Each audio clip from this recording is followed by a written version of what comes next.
அது வர்றங்கண்ணே. அதில் கொஞ்சம் அன்பில் மகேஷனுடைய ஒரு பினாமி கம்பெனி அதில் இருக்குங்கண்ணே, ஒரு அண்ணா நகர் கம்பெனி ஒன்று, அதையும் நான் எடுத்திருக்கேங்கண்ணே. இவங்க தான் இந்த சிபிஐனுடைய ப்ராசிக்யூஷன் சாங்ஷன்லாம் புடிங்கி வச்சிருக்காங்க.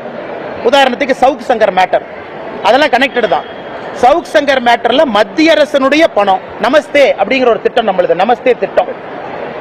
யாரெல்லாம் பணியாளர்கள் இருக்கிறாங்க, தூய்மை பணியாளர், அவங்கள ஓனர் ஆக்கக்கூடிய திட்டம். நல்லா புரிஞ்சுக்கணும், தூய்மை பணியாளர்கள் ஓனர். ஐயா நீங்க எதுக்கு வேலை பார்க்குறீங்க, நான் உங்களுக்கு லோன் கொடுக்குறேன், நீங்க வண்டி வாங்குங்க.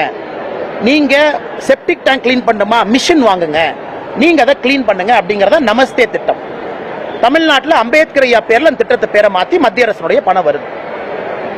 2 cooperative bank, Kanchipuram, Chennai central cooperative bank, 2 பேங்க்ல எப்படி போலித்தனமாக அக்கவுண்ட் ஆரம்பிச்சு எப்படி போலித்தனமா அந்த பணத்தை ஸ்விண்டில் பண்ணிருக்கான்னு காட்டுறேன். ஆனா இதுக்கும் என்னால சிபிஐ போக முடியலையே. மத்திய அரசு பணமா இருந்தாலும் காங்கிரசினுடைய தலைவர் செல்வ பெருந்தகை ஊழல் பண்ற ஆதாரம் கையில் அப்படியே இருக்கு, லட்டு மாதிரி இருக்கு. ஆனாலும் சிபிஐ உள்ள வர முடியல. காரணம், ப்ராசிக்யூஷன் சாங்ஷன் வித்ட்ரா பண்ணிருக்கிறாங்க. அதனால் போராட்டம் போறோம், எடுக்க போறோம், எத்தனை நாள் தப்பிச்சு போயிருவாங்க பார்க்கலாம். இவ்வளவு ஊழல்கள் நடக்குது. இந்த அதனாலதான் முதலமைச்சருக்கு 27% அதிகம், 2.7 இருந்திருக்கணும். அது ஏதோ டாட் சென்டர்ல மிஸ் ஆகி அது 27 வந்துருச்சு. வேற